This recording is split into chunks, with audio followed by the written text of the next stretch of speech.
Hello, everybody, and welcome to another episode of Phil on the Mic. I, as always, am Darren Michael, and with me, my partner in crime, Mr. Phil Calise. Phil, how are you today?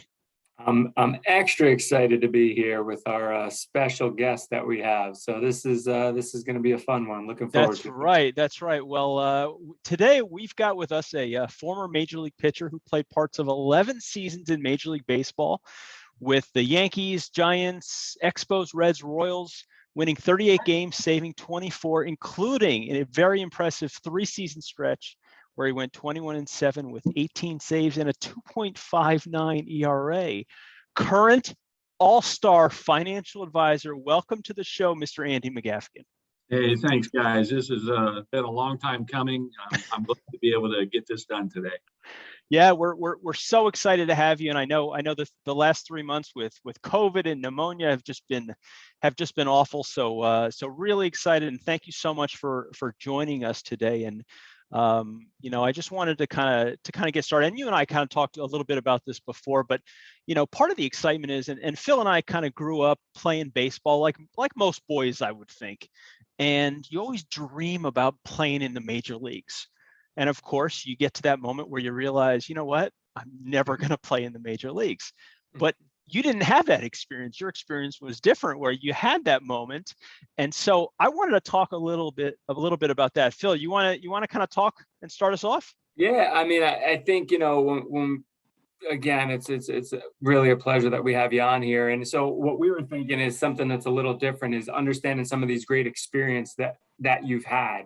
And you could share a little detail around it. But to kick off the pre-MLB career, just in terms of early childhood, what was your experiences around the game of baseball? When did you get started? And was there that moment where you're like, wow, I'm considerably better than my peers? Or was there a moment that occurred where you're like, I could do this at a pretty high level?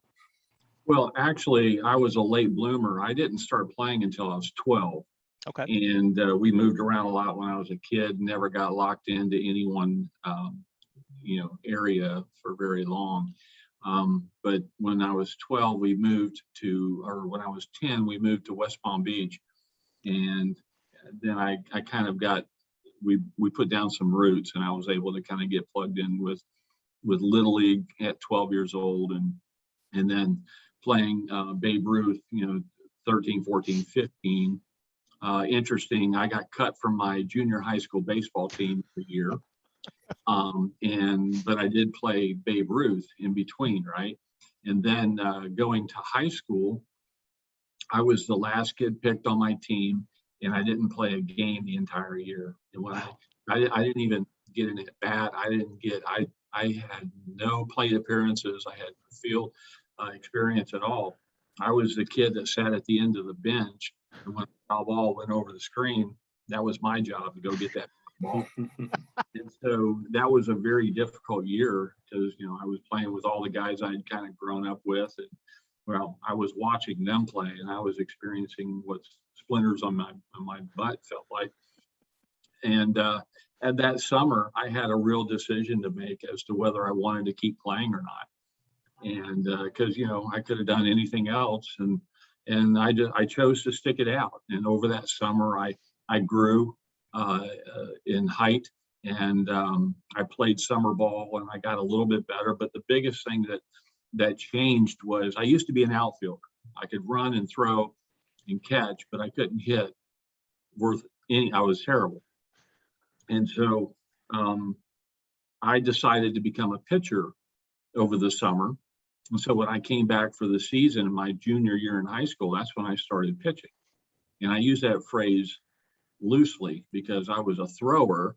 Okay. I was not a pitcher. I was a thrower. I could throw hard. Guys did not want to take batting practice off of me. I could put it right down the middle, or I might hit them in the helmet. And so it was all over the place, which actually kind of helped as a pitcher, right? Yeah. And so from that point on, I actually had game time. And later on, my high school coach actually lives here, and I live in Lakeland, Florida. And years ago, my high school coach actually moved here, and I had the conversation with him about how come I didn't play my first year at all. I always thought that was, and I still do to this day, I feel like that was very unfair. Yeah. and unfortunate to be sure. And he said, you just weren't good. And I just wasn't. And so when I changed positions and got on the hill, everything kind of changed for me at that time. That's interesting. And he said, quite frankly, I said, well, why didn't you just cut me from the team? He said, there's no way in the world I could cut that arm, because I literally could throw it from the outfield to home plate in the air. Oh, wow. And he said, I just couldn't cut that arm. Yeah. So it was very strategic and timely that I became a pitcher. So that did was you? that was kind of when you were a junior. So your junior year, you were kind of learning how to become a pitcher, and I'm guessing that kind of went into your senior year. What did your senior year look like then? Well, it was, I didn't have a lot of help pitching. I had a lot of raw talent. Okay. And so, I think my senior year I threw a no-hitter, and which was crazy, but I didn't have a lot of coaching on pitching. Right. There were some, because by then I was starting to play American Legion ball, which was, I don't even know if they have American Legion baseball anymore, but I got to get a little bit better coaching, and I figured out a few things on my own, but as I just continued to get bigger and stronger and better, really, just more opportunities started opening up for me.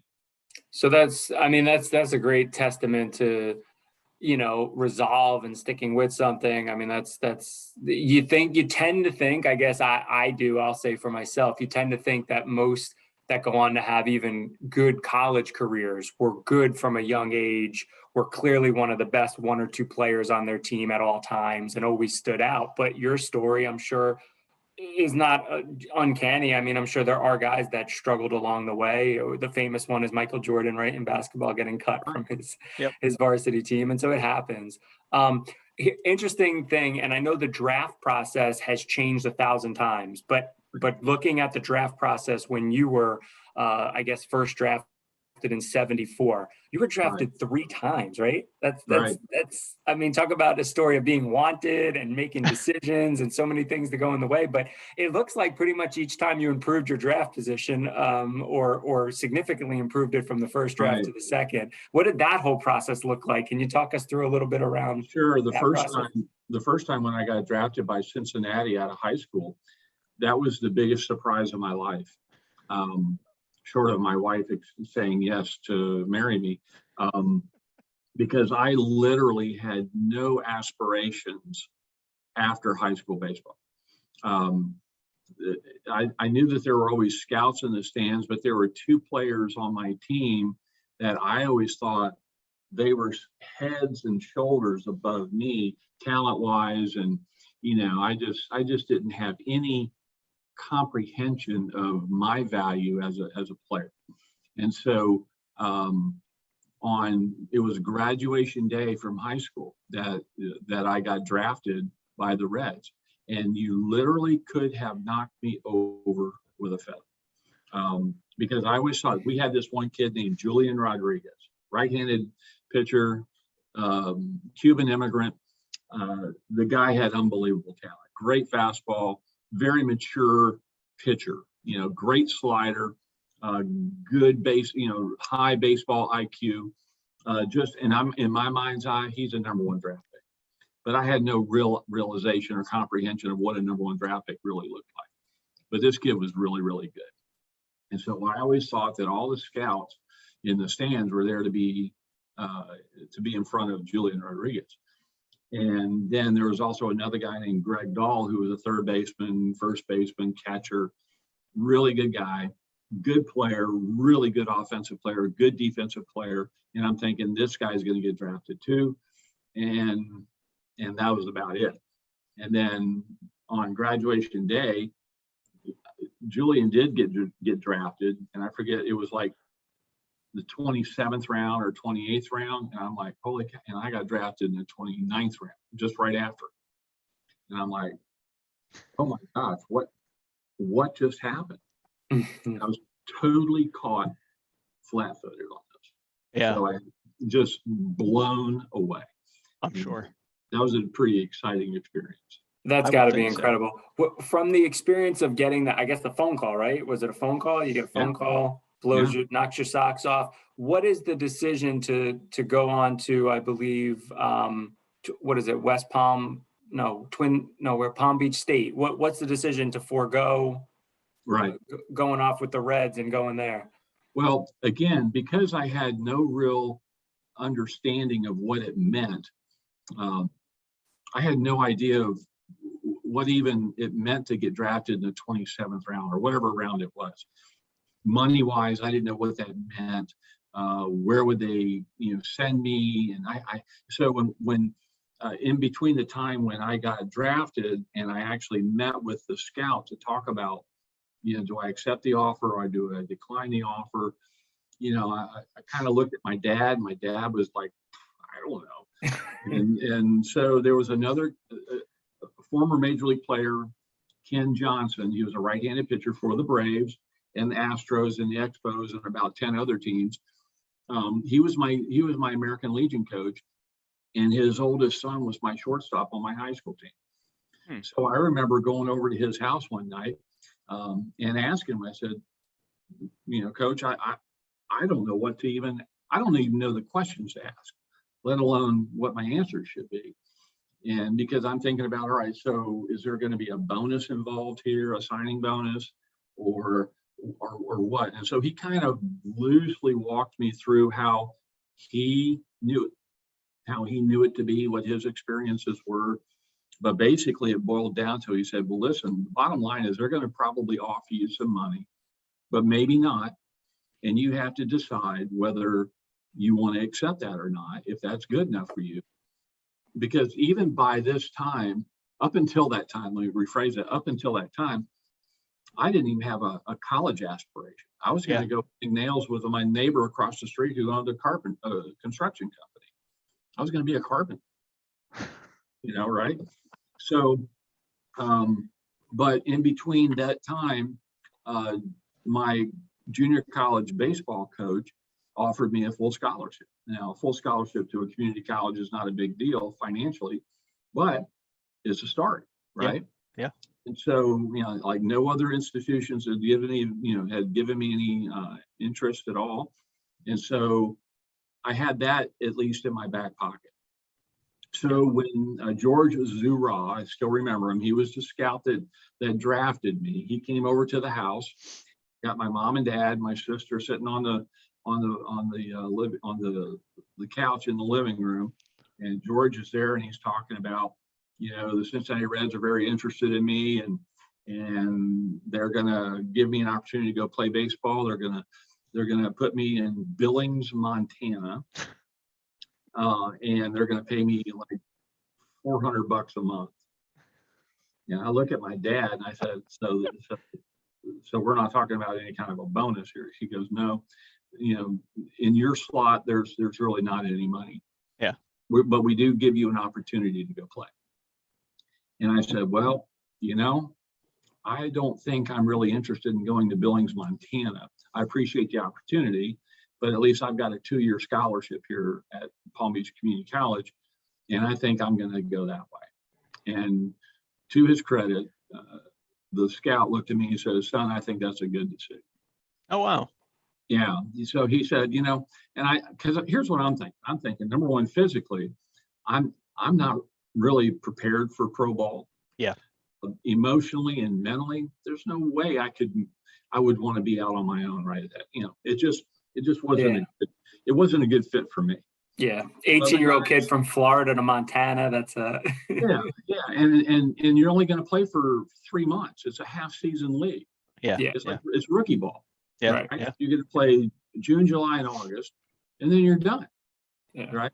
And then if you don't show anything, they're not going to invite you to winter ball or to instructional league. And so it was just, I said, thanks, but no thanks. I appreciate it's an honor.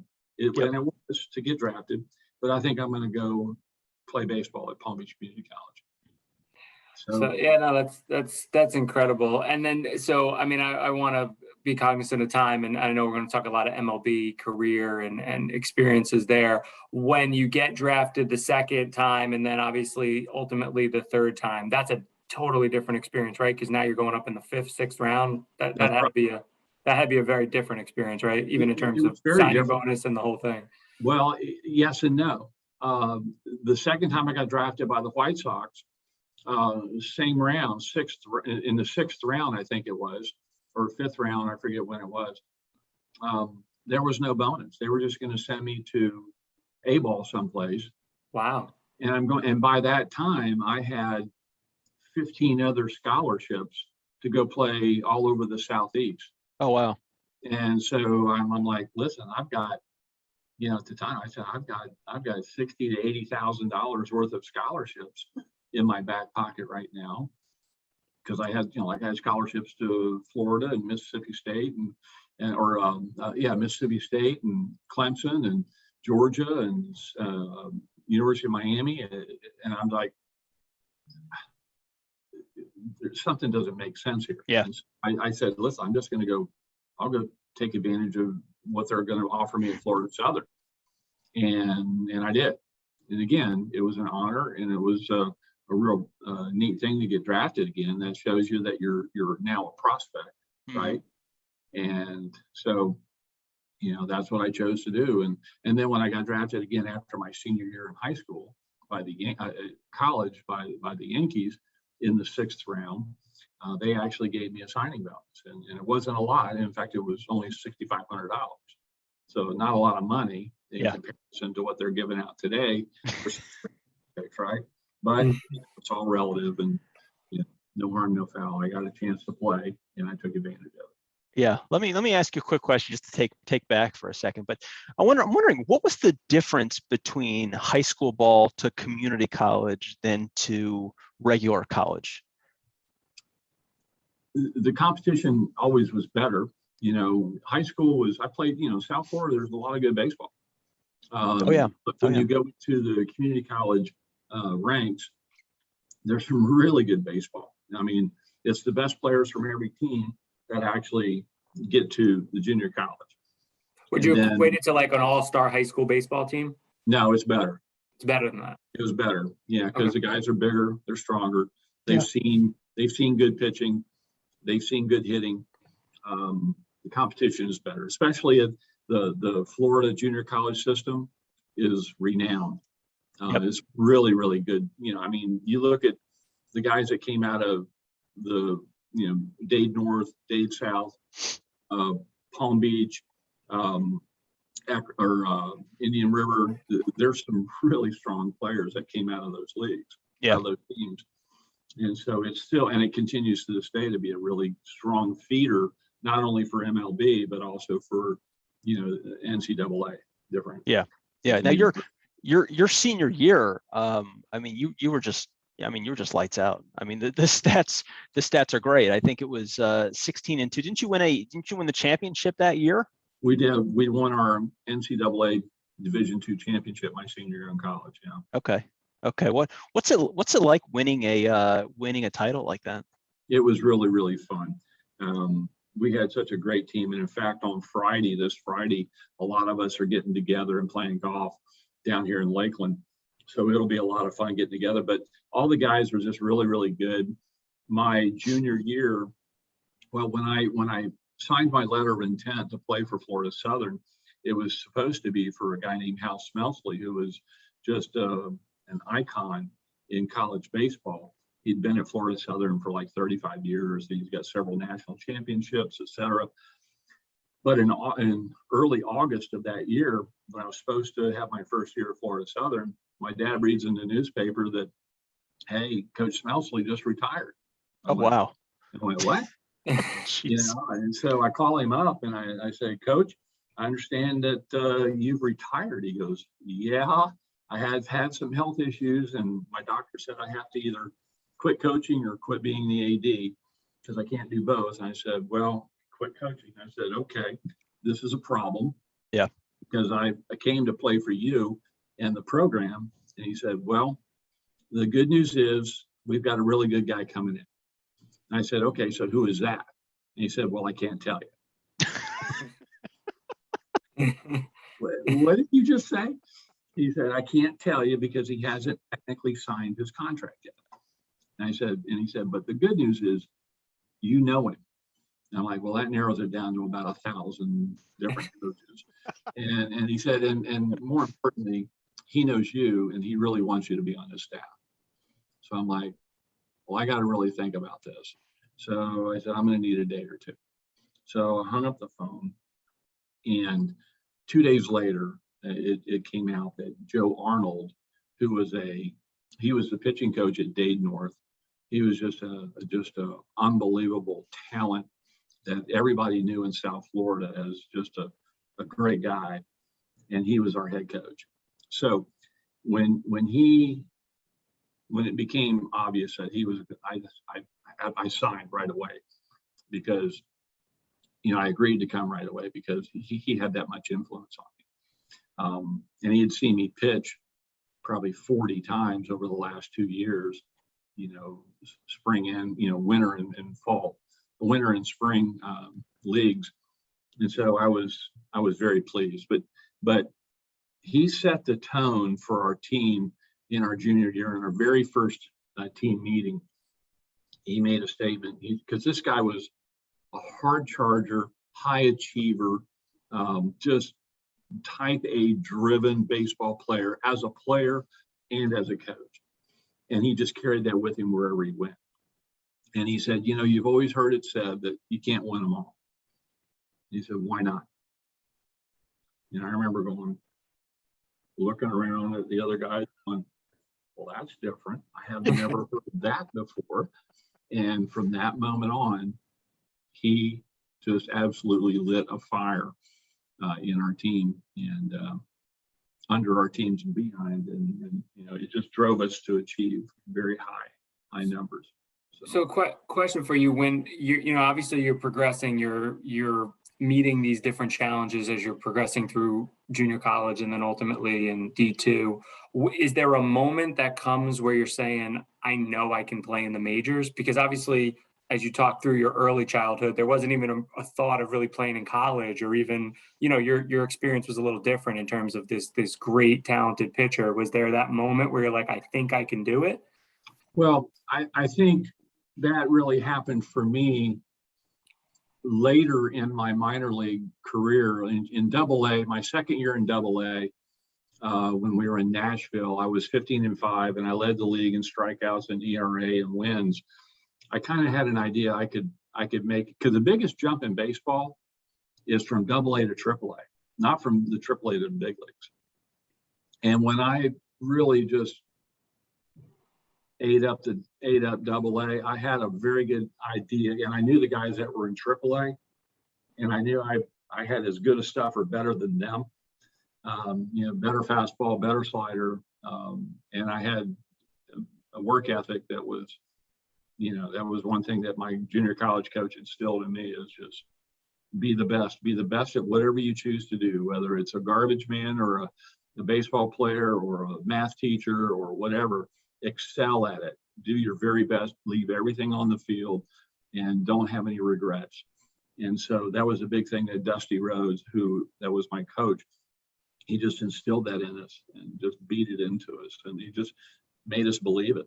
And I still believe it to this day. But what was yeah, go ahead. Go ahead. No, go ahead. No, I was just going to say, what was it like playing in the minor leagues? You know, I mean, is it what you think it is, like traveling on buses? It's awful. It's that bad. Okay. I'll tell you a great example. In Double-A, my first year in Double-A, we were in West Haven, Connecticut. You ever been to West Haven, Connecticut? I know Connecticut. Yeah, I know Connecticut. Look at a picture of somebody's underarm. That's what West Haven, Connecticut. I'm a Florida kid. I get up there. It's freezing cold. There's no leaves on the trees. It's still early spring. Yep. You know, it's terrible. The ballpark is like a rec field. It was the field surface was awful. And like some of the prizes or giveaways, like if they had an old truck tire that they had put on top of the wall out in left center field. And if you hit a ball through that hole in the tire, you want a rebuilt generator for your car. So you're going to, we do it here, right? But the following year in AA, again in Nashville, we had our bus driver was an independent record producer. And the owner of the team, and his name was Snuffy Smith, he used to do all of Jerry Clower's stuff, if you know who Jerry Clower was. And so the bus that we drove was owned by the team owner, Larry Schmitto. And Larry Schmitto was not a bad guy, but man, he threw nickels around like manhole covers, right? And so the bus had most of the time no air conditioning. Okay. Now this is in Nashville, Tennessee, in the middle of the summer. The bus had a couple of seats on it that if you sat in them, it would tear a hole in your britches because of the springs popping up. Oh, it had a row of windows along the top of the big window that were, they were supposed to open and close for ventilation, right? Well, they leaked like a sieve. And so whenever it rained, water would come down. Oh, yeah, geez. It smelled of mildew, and it was horrible. And he always put us in the worst hotels.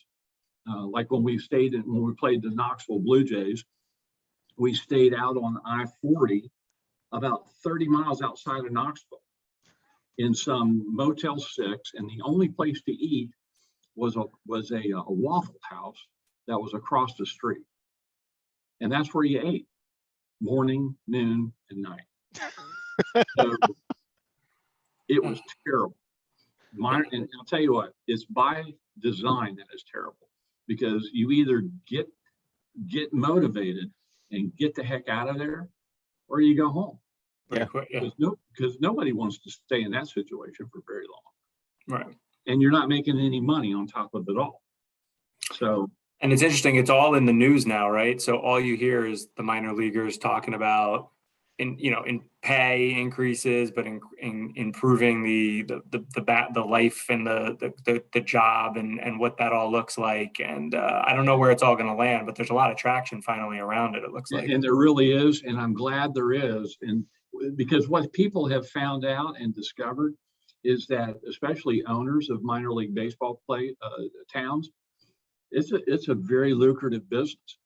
And if you're the only game in town and you're in Des Moines, Iowa, you're going to draw some people. Yeah. And you can make some money. And like bigger towns like Louisville and Omaha and you name it, there's some serious money being made by the owners. And so that means better ballparks. Yep. Lights are better, travel's going to be better. It's just everything is better on a scale, which I'm very happy for, because there were some towns that were just like pretty nice towns and pretty nice ballparks, but those were the exception to the rule. Truly. Yeah, it was hard. Interesting. So you're called up to AAA, which was in Columbus, right? Right. Okay. Called up to AAA, you played in the season there, and I guess the season's winding down, or maybe the season is over. And how did you hear that you were being called up to the majors? Well, that year was weird because I was scheduled to be the 5th starter in New York out of spring training. But in my very first spring training outing, I hurt my elbow. So I missed all of spring training, and I missed like 70 days or 75 days of the regular season to begin with. Wow. Yeah, so it was rough. Then when I came back, my arm speed, my ball speed was so low, I had to go. I was throwing under batting practice speed, and then I ended up winning like 3 or 4 games in a row, which was crazy. And then I kind of got my speed up to right about batting practice, and I got my lunch handed to me several times. But then I finally got things right and straight, figured out, and I ended up having a pretty decent end to my season, my first year in AAA. But I remember we were standing out in the outfield one day during batting practice, and it was getting close. It was middle of August, and that's about the time when they kind of let you know that you're coming up or not. And I hadn't heard anything yet. And I remember I was standing out in the outfield, and our pitching coach, who was Sammy Ellis, best pitching coach I ever had, just a great guy. He was always kind of interacting and joking around with guys and talking with them. He was just a good guy. And we're standing out there. There's 2 or 3 of us, 3 or 4 of us, and I'm ticked because I hadn't heard anything, and I'm thinking this isn't going to happen. And he kind of looked at me and he goes, "What's wrong with you?" And I'm like, "Nothing." And he goes, "Well, I think you ought to feel pretty happy because they're going to call you up." And I went, "What?" And he goes, "Yeah, dummy, they're going to call you up. I got the information the other day. I'm just messing with you." Oh my God. Yeah. And so, that's a pretty good notification, and Yeah. and so after batting practice, we go in the locker room and I call up my wife, Jill, and I tell her we're going to go to New York at the end of the season. And of course, it was just pretty exciting. Now, so you had already been, so you had finished out your AA year where you were the most outstanding pitcher, and the Yankees said, "Hey, we want you to come to spring training the next year." Right. Were you expecting to go to spring training that year? Oh yeah. You were expecting to. Okay. I was in spring training that year. Oh, you were? Okay. Yeah. Okay. That season. Okay. That was my first big league spring training, and that was wonderful. That was such a fun time down in Fort Lauderdale. Yeah. Yeah. You're making big league spring training money, which was very nice. They put you up. We were staying at the hotel right on the beach at Galt Ocean Mile. Nice. It's Fort Lauderdale in the mid 70s, late 70s. Not a single guy, not a bad place to be. pretty fun. So you walk into spring training, like what's your impression? The first day you're going to the ballpark there, what is that like? You I guess you get out of your car, you're walking towards the stadium. What are you thinking? What's going through your head? What's the first thing that you see? What do you remember about that whole experience? Well, you park in a fenced-in designated area. So you're driving in, and I'm driving in what was I driving in? I spent most of my bonus money on my car, and it was a 77 Grand Prix.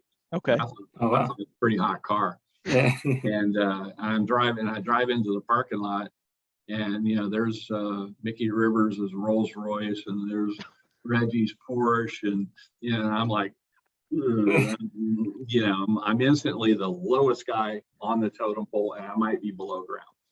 It was just surreal. It was just unbelievable.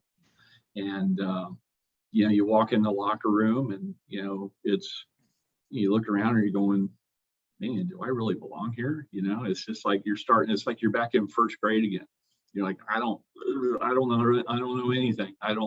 And then once you kind of get out on the field and you kind of get comfortable again, and then you realize, yeah, this is pretty cool stuff. So the only thing normal is the baseball, I would imagine, at the end, right? Like that's the only way to get it back, right? Is to bring back the normal. On the movie Hoosiers, right? Yeah. I love that scene when they're in the big field house, right? Yeah. And Gene Hackman pulls out the tape measure and he says, "Hey, measure how tall that basket is." Yep. Yeah. And hey, measure how far it is to the free throw line. He says, "Man, the dimensions of this are exactly like the place we played in back in wherever." And that's it. The baseball weighs the same.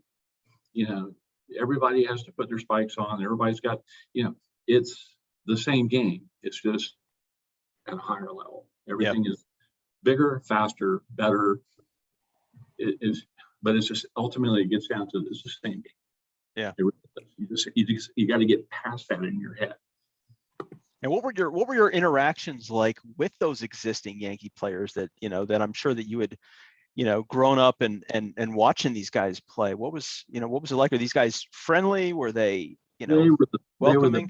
They were great. They were absolutely great.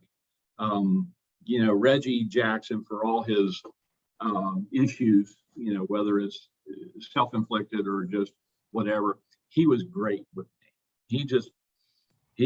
Everybody was so friendly, and it wasn't like they were looking at me like I'm trying to steal your job or anything like that. Tommy John was the most gracious person in the world. Ron Guidry was kind of quiet, but just a great. Goose Gossage was he's a big clown. He just loves everybody, and he just loves to throw at people and throw fastballs and blow people up. And but everybody was just as friendly as they could be and welcoming. And it was almost like they were saying, you know what, by virtue of you being in this locker room, I accept you as a player. I accept you that you've got talent and you can be an asset to this team. And so there wasn't a person, I never met a guy in that locker room that was a jerk, or, that just, you didn't want to be around, or it was just, they were very well. That's exciting. So let's get back. We kind of went back, but let's get back to the, to when you had just gotten called up, and I guess when you got called up, did you go to Yankee Stadium? Is that where you went first, or did you go someplace else? You went to Yankee Stadium. Yeah, okay, we went to New York now. So you get to Yankee Stadium. It's a whole. I'm guessing it's just a whole nother experience. What's that like? The first, you're walking into the stadium. You're going to the locker room, whatever. What are you thinking? What's going through your head at that moment? Well, besides, oh my God, you just really feel like you're excited. Obviously, you can't wait to get to the ballpark, but it's in the middle of the Bronx, and it's busy and hustling and bustling, and it's like, oh, boom, there's Yankee Stadium right in the middle of Manhattan, or Gotham, and you park, and you go across the street, and you get in the stadium, and they get you down to the dugout or to the locker room, and this is the Yankee Stadium. This is where Babe Ruth and Lou Gehrig played. You're just going, holy cow! You walk in the locker room, and the equipment guy, was named Pete Sheehy, and the locker room was called Pete Sheehy locker room. Pete Sheehy was the bat boy, or the clubhouse kid, when Babe Ruth was there. Oh wow! Oh my gosh! Okay. Yeah, right? So this guy loved me because I was Irish. Sheehy is a pretty Irish guy, so he put me in a sweet spot gave me a nice locker, and he just really took care of me. And but you walk in, and there's Bobby Mercer over there sitting in his rocking chair, and Ron Guidry, and there's Goose over there, and it was just like a who's who. It's like a Hall of Fame. You're walking into this place, you're like, wow. And the interesting part is, so you come on in it's 81, right? Right. And they had just come off of, that late 70s was chaotic, that late 70s Yankee team. They won a championship, but there was a lot of turmoil, big names, lots of things going on. So it's interesting that you say they were so friendly to you, because the perception on the outside is that was like a chaotic team with infighting and all types of stuff. Well, they were very friendly towards me.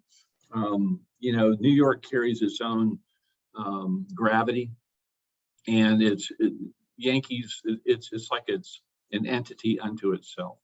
At the time, Mr. Steinbrenner was very actively involved, as he always was, with not only trades, but just every aspect. Everybody always had to take into consideration, what is Mr. Steinbrenner going to say about this, or feel about this? And so, it was crazy. And so that energy, that buzz was always there, no matter if it was a spring training game, or if it was the first game of the season, or if it's he was always a force to be reckoned with, and understood that this is just the way this game runs here in New York. But getting in the locker room and getting the uniform on and going down the tunnel and kind of seeing the field, because as the tunnel goes underneath the stands, when you get down to close to the dugout, you have to go up some steps, and then you see the grass, and then you see the outfield, and it just kind of opens up in front of you, and it's just like, oh my gosh, this is amazing. It's just like you're in awe. Yeah. So you're a Yankee for a short period of time. Does the date March 30th, 1982 stand out to you? Yeah, that was the day I got traded to the Giants. And, that spring, I had the worst spring training maybe of anybody in the world. I couldn't have gotten you guys out that day. I literally, I just could not get it together. And when I did get it together, it was like guys were getting bullets off of the third base bag and it's bouncing fair. And, it was just bad. Yeah. It was bad. And then I got traded like a week before the season opened, out to San Francisco. And of course, their club was already set. So I had a couple of spring training games in the big leagues, but still, and they had me scheduled for AAA, and that was difficult because I started off slow there. And then I finally got my act together after getting hurt. I hurt my lower back in June or late May, and I was on a DL for like 6 weeks and finally got my back straightened out. And once I did that, I was able to, things just clicked. And then I got called up in September and never really kind of looked back from there. That's exciting. That's exciting. Let me ask you a question. Do you remember your first strikeout? Yeah, I believe it was Eddie Murray. Eddie Murray. I'm from Baltimore, so I'm a huge O's fan. I've been an O's fan forever. So that's exciting to me. That's really exciting. I'm pretty sure it was Eddie Murray. I could be wrong. Yeah. No, I think you're right. Now, was he?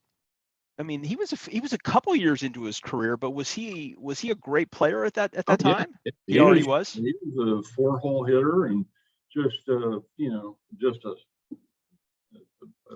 significant player. Yeah, absolutely. He was an all-star. Yeah. So when you're on the mound, here you are, this young guy, this rookie, one of your first couple games, and Eddie Murray steps to the plate. What's going through your head at that moment? I'm thinking that's frickin' Eddie Murray. And you're going, and I don't know what he's looking for. Yeah. And I'm slowly relying upon the catcher, and he doesn't really know me. He caught me a couple of times in spring training, but and he's seen me throw a little bit, but we don't really know each other very well. So I'm going to throw whatever finger you put down. I'm going to throw that pitch. But you just that's where you have to get past your nerves. Yeah. Just go, all right, here it comes. And what's really fun is they don't throw any harder in the big leagues than they do in AAA. Right. And again, it gets back to that thing that it's the same game.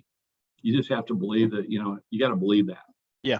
And act upon it as if you believe it, and until you can actually truly believe it in your heart that, hey, I do belong here. Yeah. So the heart of your career is really spent in Montreal, right? Your most successful years, the longevity, you didn't bounce around, right? You had a stable, what looks like about 4 full years there. Right. You played with some phenomenal players in Montreal. That's got to be a unique experience, right? You're out of the country. You have all these great teammates. What did that feel like playing in Montreal at that time, when that was a good team too for a while, right? During that time, we had some very good teams. Montreal is a good city. I don't know how good of a baseball city it is, but it's very European, and the fan base is good, but it's not extensive. And so, you have a lot of fair weather fans. They don't really understand the game. They're more of a hockey type fan base, but they've had baseball up there since the 40s, right? Yeah. So they should have at least some semblance of a baseball culture up there, and they do, but it's just different. Going in and out of Montreal is difficult at times because of customs and travel. The money and the taxes are different and expensive. It's expensive to live there. It's you get killed on taxes, so it's expensive to play there. But our teams were, and I think because you tend to be a little bit isolated because A, you're English speaking, 2, and B, you're American, and you are in a foreign country. But for the most part, they're very accepting. They're very friendly. especially if you're doing well. If you're playing well, they really like you. Yeah. But they're like fans anywhere else. If you're doing good, you're great. If you're doing badly, you're a bum. But that's just the way the game is. That's life, right? Yeah. So my wife and I both enjoyed Montreal. Our first child was born up there. And it's so funny. We have people tell us all the time, oh, your baby was born up there. So that was free, right? I went, no, not really. The taxes are pretty high for that free health care. Yeah, seriously. Well, I didn't really think about that. Yeah. So, but we had some great teams. Buck Rogers was my manager those 4 years, 86, 7, 8, 9. Excellent manager. Just Mike Fitzgerald was our catcher, and he was just such a great receiver, and just a great guy. I said the other day that in the 4 years that I was there with Mike, I maybe shook him off a handful of times. Oh, wow. Maybe. Wow. Yeah, he just synced in with every pitcher, and everybody just loved throwing. But we had great guys like, I played with Andre Dawson and Tim Raines and Tim Wallach and Andres Galarraga, and just great guys, good teammates, good players, and good guys. Yeah. Really good guys. Yeah. Were there while you were playing, were there any guys that you just hated facing? Well, Bob Warner wasn't much of a friend. Beat the crap out of me a lot of times. Ozzie Smith was difficult. Yeah. Vince. Let's see. Craig Reynolds with the Houston Astros. He wasn't necessarily the greatest hitter in the world, but he owned me. And it was just like, it's so funny.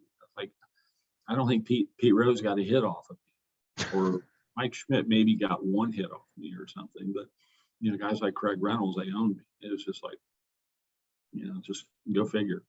What was your favorite, two questions. What was your favorite year? Is there a year that stood out to you as your favorite year? And what was your favorite stadium to play in? Oh, wow. Well, like you said, those years I had in Montreal, those were all, except for 89, I kind of struggled a little bit, but not terribly. But 86, 7, and 8, they were pretty fun years because I was in a lot of games and I had good success most of the time. Low ERA, good strikeouts to base on balls ratios. I got in a lot of close games, and that's just really when I kind of made my mark. Favorite cities, I loved playing in Chicago at Wrigley Field. That was cool. Montreal was nice. It's a nice ballpark. I loved pitching in that ballpark. I loved pitching in the Vet in Philadelphia, whereas most people didn't. And nobody liked that place. I loved pitching there. Yeah. Okay. I think it had something to do with Carlton, because when Carlton was there, the mound was like high, right? Mount Everest. It was like, and you could really get some torque coming off of that. Same thing. When Nolan was, in Houston, the mound was just like a mountaintop. But I love San Diego, just primarily because of the weather, and it's San Diego and the off-field activities there, golf and just great weather all the time. Yeah. But those were primarily the best to me. Those were my favorite cities. So 86 was what I would say was your best year in terms of just record, ERA. I mean, it looks like that was probably the height of your career in 86. So I'm a Mets fan. So I got to ask you a question. The 86 Mets are this team, and they've just been on the news with the 30 for 30 about how dysfunctional that team is and just the insanity that was that team. From the outside looking in, you must have played them a lot, right? Because you played them a ton, and you had a great year, your best year probably. A, do you recall any moments playing them during that 86 season? And B, did you realize how dysfunctional that team was? Or back then that wasn't really known? This is an after the fact thing. When you saw the Mets, first of all, they were formidable. They were a good team. I mean, they had, you just go down the whole lineup. They were good 1 through 8. They just really were. And they had a really strong pitching staff, and they were just good. But they, like when they would come through the airport, they all carried their golf clubs. I mean, it was like they could do no wrong. It was not quite the same, but it was very similar to the Cubs just a couple of years earlier. They were, when we played that team, the Cubs, as a player, I felt like we're definitely going to lose the series and we might get swept. That's how I felt every time we played the Cubs, whether we were playing at our place or their place. Wow. More so when we were going into Wrigley, they were just voracious. They're going to beat you somehow. And that's pretty much how the Mets were in '86. I mean, that was the year what Hojo hit 40. Yeah. 24 from the left, and whatever from the right, and you just had guys that were, everybody had a career year, just like the '84 Cubs. Everybody had a career year, and it's hard to go against something like that. Yeah, but yeah, they were wild. They were having a good time. They were living large, and they were having fun on the field. And they were having fun off the field. It was not a secret. Yeah. Let me ask you a question. How do you get into a game, and let's say, it's one of those games. I mean, listen, you're not going to have your best stuff all the time. And let's say, you allow a home run or a big hit or something like that. And let's say you're at home and let's say the crowd is booing you. I know fans can be relentless at times. How do you process that? How do you keep going as a major league player when when something like that has happened and you're on the mound and you're like, oh my God, what the heck just happened to me here? Well, you have to have a short memory. you just do. It's just like a PGA player when he shanks a ball, into the next fairway or whatever. You you deal with it and then you forget about it. You just have to put it behind you and go, you know what? Yeah, I gave up a dinger to whoever in the eighth inning, and it put them ahead. All right. What's the next most important thing is the very next pitch. Right. So you have to you can't change that. Yep. You have to recognize it, acknowledge it for a moment, and then you move on. Just move forward. That's how you have to deal with it. Because if you're always living back there, you can't play the game in front of you. Yeah. You just can't. You learn from it. If you hit this pitch in this count, you're going, okay, so was he looking for it? Was he lucky? You kind of, did I throw a pitch that wasn't a good pitch? What's the deal? You learn from it, and then you just don't do that again if you can help it. Yeah. So you have to have a short memory. Yeah. That makes sense. And let me ask you this, relationship wise, nowadays you see guys, they're all friends after the game. They're all chatting ahead of the game. Was that the way it was, or did you all not like each other because you were on different teams? Well, I wouldn't say we were as collegial as everybody is today. But I remember, the lessons you learn early on. I remember I had Hoyt Wilhelm as a pitching coach in West Haven in 1979 for a few months until he got sick. And he called us all together one afternoon down in the bullpen. And, Hoyt Wilhelm, he was old school, right? Yeah. And he didn't believe at all in any kind of fraternization with the other team. And he just said, no, I ain't going there. I ain't doing that. I don't even like those guys. And so he said, he called the pitchers together and we're down the bullpen, and he goes, boys, let me ask you all a question. He was from North Carolina, real country boy. And he said, what would you do if you were walking through the desert and you came upon a hitter and he was kind of laying there in the sand and his lips were all blistered and he didn't have anything to drink and just sunburned and he was a mess. and you had a big old gallon of water, and you were in good shape. He said, what would you do if you came upon a guy like that? We're all like, geez, I don't know. We looked around, different guys. I said, I don't know, Hooter, what would you do? He says, I'd kick dirt in his face and keep walking. Jeez. And so the moral to that story is, you don't ever give a hitter a break. Yeah. If you That's got to go hysterical. down, you step on his neck. Oh my God. Him to death until he just doesn't get back up again. And that was the mentality.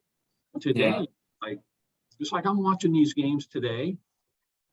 When was the last time you saw a guy intentionally really bury one hard inside off people? Yeah. They don't do it. No. No, the best you get nowadays is pitching up in the zone, but nobody comes inside. The hitters almost control the game now with the way the pitch. I was telling my wife a story about Don Drysdale the other day, and I don't know if this is true or not true, but it sounds like it should be true. If it isn't true, it ought to be true. Don Drysdale was pitching against the Giants one day, and back in those days, with Don Drysdale or Stan Williams or any of the pitchers, the power pitchers back then, you did not dig in at the plate. I mean, you barely got a foothold in the ground. You just didn't do it. And if you did, you were going to pay the consequences. So as the story I've heard goes, Willie Mays was coming up to hit. And he kind of started digging into and all of a sudden he realized Drysdale was on the mound. And as the story goes, he kind of backed out and went like this to Drysdale. Where did Drysdale put that first pitch? Right in his rib cage. Yeah, it was a different game. Yeah. Hard. Guys like Bob Benson, he would hit you in the neck without even blinking. And he'd do it again. Yeah. So like the other night, I was watching a game and somebody actually did come inside pretty substantially. And as a pitcher, I'm saying to myself, do it again. Yeah. Because you know he's thinking outside. Right. Double up. Yep. Absolutely. Yeah. Hard. Yeah. Get that guy. Because my job, if I could get that guy to move his feet, I win. Yeah. Absolutely. If he's got it in the back of his head that, you know what, he might just lose one inside on him.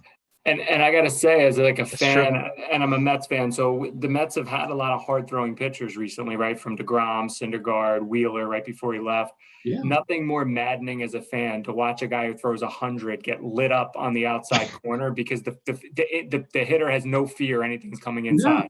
Yeah. And so I always tell my sons who now play Little League, I said, the reason they can put 100-mile-an-hour pitch on the outside corner to right center is because they're actually leaning out over the plate with no fear. Absolutely. And it's mind-boggling that in today's game, they just don't teach throwing inside. To me, I could not have pitched. I couldn't pitch in the big leagues today because, and I guess part of it is the way the game has changed is that, if you do throw inside, they're going to warn you. Yeah, exactly. So they're taking those 4 inches or 5 inches on the inside part of the, they're taking those away from you. Yeah. And I don't know how do you compensate for that for a guy that I threw in the upper 80s, low 90s. I wasn't and that was pretty hard. That was above average back when I played. But today, shoot, that's a puff. For most of the players out there today. But still, it's about pitching. And that's what we used to do. We would sit in the bullpen and we're talking pitch counts and selections and it's like when I go to a game today, I'll go to the Rays game or whatever.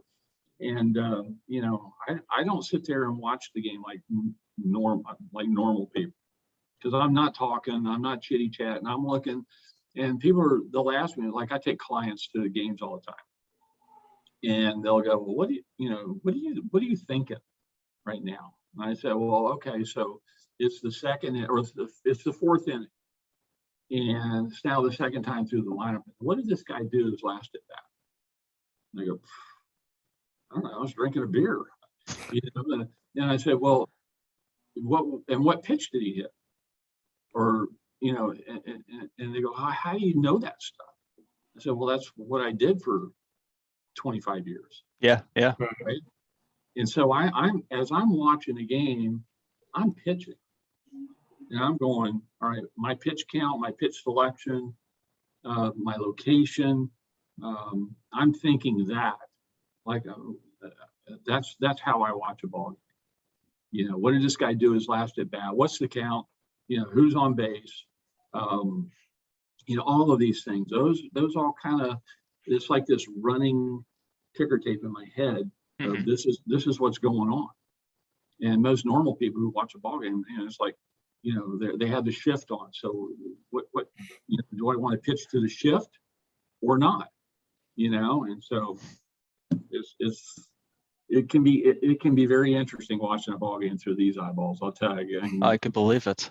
Yeah, I could believe it. So let me ask another question. So let's think about the off season. You hear a lot nowadays about guys in the off season working really hard and doing this and doing that. What was your off season like? Did you have some sort of training program that you would incorporate into your daily, you know, routine every day? Well, it all depended. It depended upon whether I went to winter ball or not. See, because back in my day, like if I didn't have enough innings because of an injury or whatever, or if I just didn't get a lot of innings because of you know, the manager or whatever, and I needed more innings, you could go play in either the Dominican or Puerto Rico or Mexico or Venezuela and get a lot of innings in. Maybe you wanted to go down there to work on a pitch. It's like I went to Puerto Rico one winter just to work on throwing a changeup, and I learned how to throw a changeup down there. Or sometimes you would go to winter ball just to make some extra money, because quite frankly, the money back when I played, especially when I first started, not real sharp. You know, not real high. The major league minimum my first full year in the big leagues in '83 was like $47,000. Wow. Yeah, today it's $550. Yeah, a little bit different. Yeah, something like that. So that's a big difference. So I had to go to winter ball to make some extra dough. Yeah. But after I'd kind of gotten established in the big leagues, my off season would be, you know, we'd come home in October because unfortunately we never got into the postseason. And I would take about 2 weeks off, 2.5, 3 weeks off, just to decompress, right? And then I'd start working out. I'd either get in the gym or I would get in the pool. I would do a lot of swimming. Okay. And so, and then I would do that until about Christmas. New Year's, January 1, I would start my running and throwing. I would start playing catch. And then by the end of January, I'm actually on the mound and throwing to a catcher. Okay. Spring training usually started late February or middle of February. So by the time I got to spring training, my endurance, my strength, my throwing, I was able to throw. I was ready to go the first day of spring training. I didn't go to spring training to get in shape. Okay. I went to spring training in basically beginning of the season form. I could throw repeated days in a row. I could throw, you know, an inning or two or maybe three. I had my endurance built up. And because I always approached spring training, whether I was a veteran or my first year in spring training, I always approached spring training as if I had to make the team. I didn't take anything for granted. Yeah. And so that, you know, that was just my approach. I didn't want to lose my job because I was complacent. This wasn't going to happen. Yeah. No, it makes sense. And so you were both a starter and a reliever. Right. So let me ask you this: which one did you like better, and how do you prepare for each of those different roles? I liked relieving better. My mentality, my makeup was such that as a starter, it was hard for me to carry it from start to start to start because there was so much downtime in between each start, right? That was hard for me to carry the intensity level and the effectiveness from start to start to start. I might have a very good start, but then inconsistent the next start. Whereas as a reliever, if I came to the ballpark every day, here again, not taking anything for granted, if I came to the ballpark every day thinking I might be in this game tonight, it kind of kept my mental head up.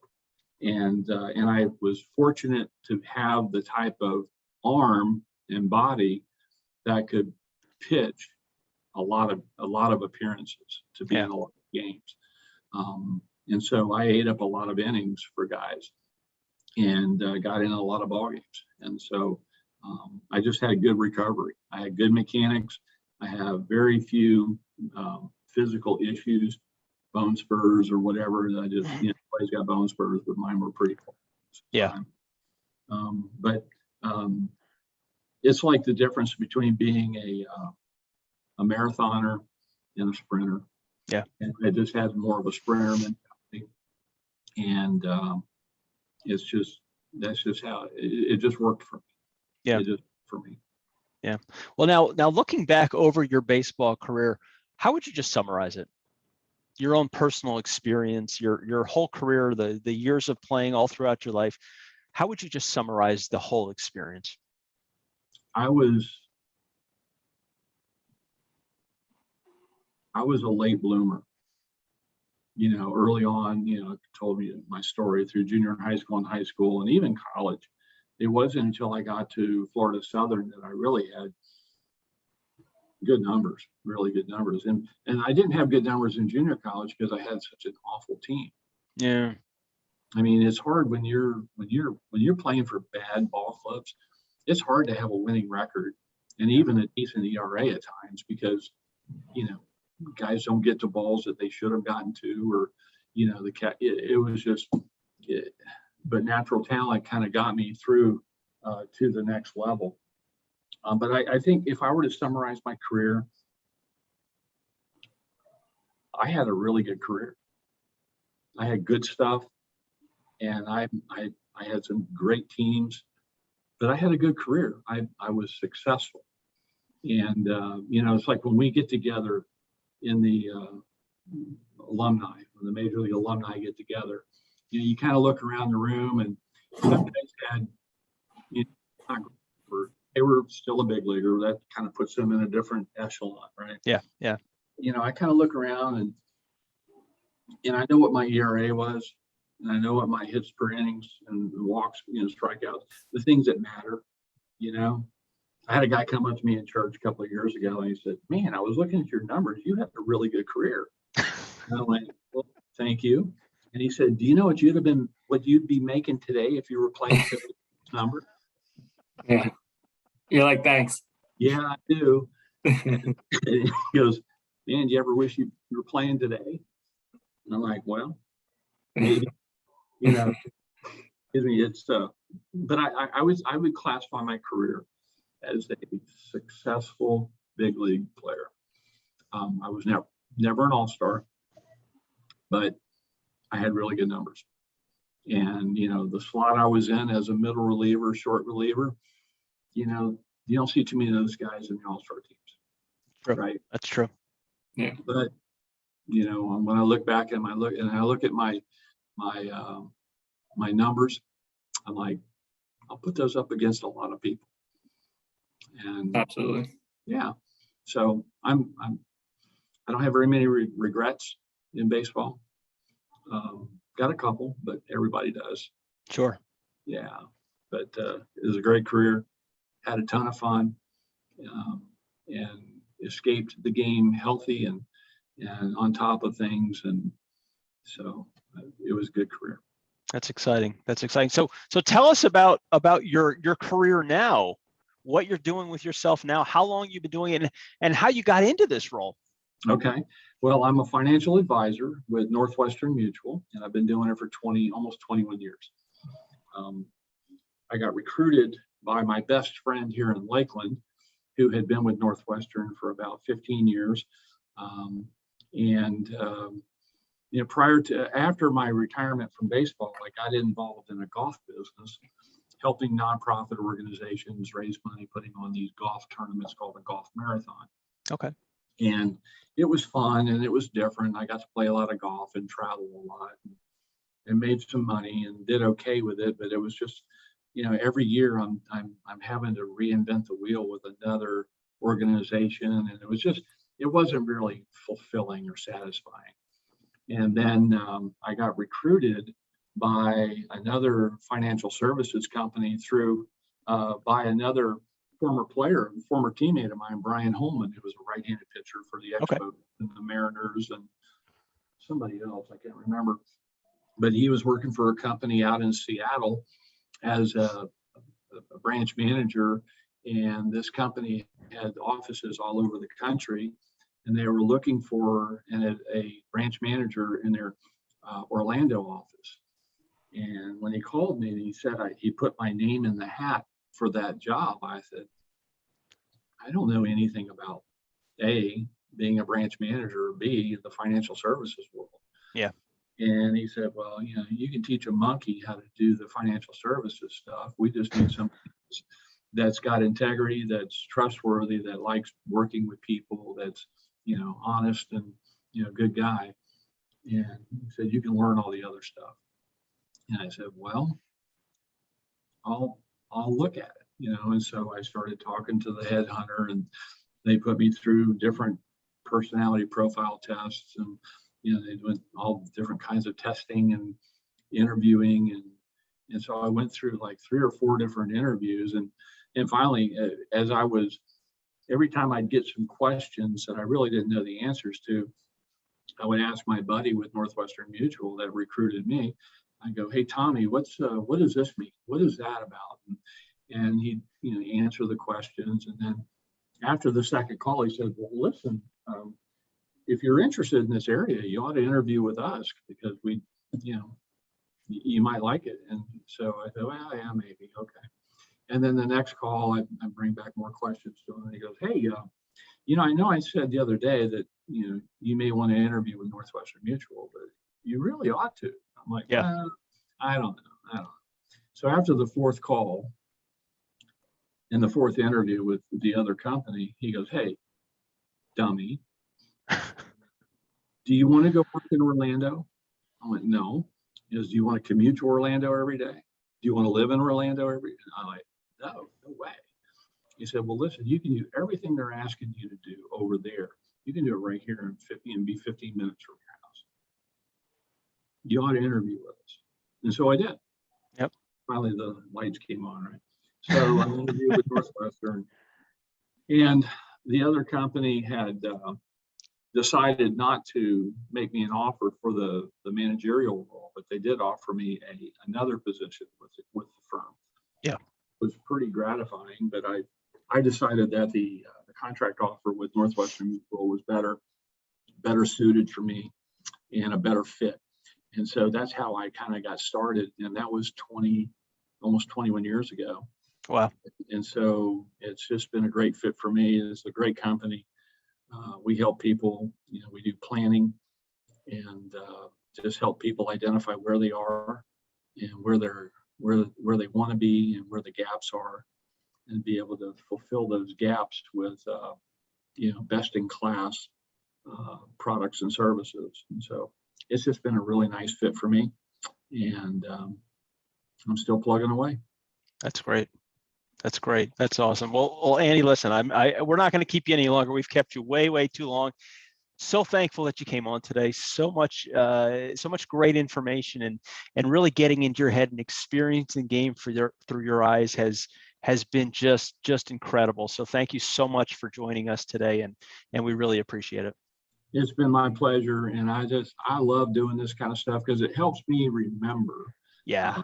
Not only the fun times, but the interesting times and the interesting people I've come across and been in association with. And it's just, I have lived a storied life. like I said, I have very few regrets. I like to say I've lived a charmed life. Yeah. If this game has provided me with not only finances, but just all kinds of experiences that I would never have been able to experience, and to be able to do that and come out of it healthy and better off, I'm just very grateful. Very grateful. Excellent. Great. This is a big part of that. Thanks for giving me the opportunity to share a little bit of my life. Absolutely. Thanks you so Andy. much, We Andy. appreciate Really, it. yeah, really appreciate that. And hopefully we'll talk to you soon. That'd be great. Phil, nice to meet you finally. And Darren, good to put a name and a face together, like you said earlier, and look forward to maybe doing this again someday. Yeah, I think that sounds great. Really Thanks, appreciate Andy. that. Thanks again, Andy. Be well and feel better. Thank you. Thank you very much. I appreciate it. All right. Take care, Andy.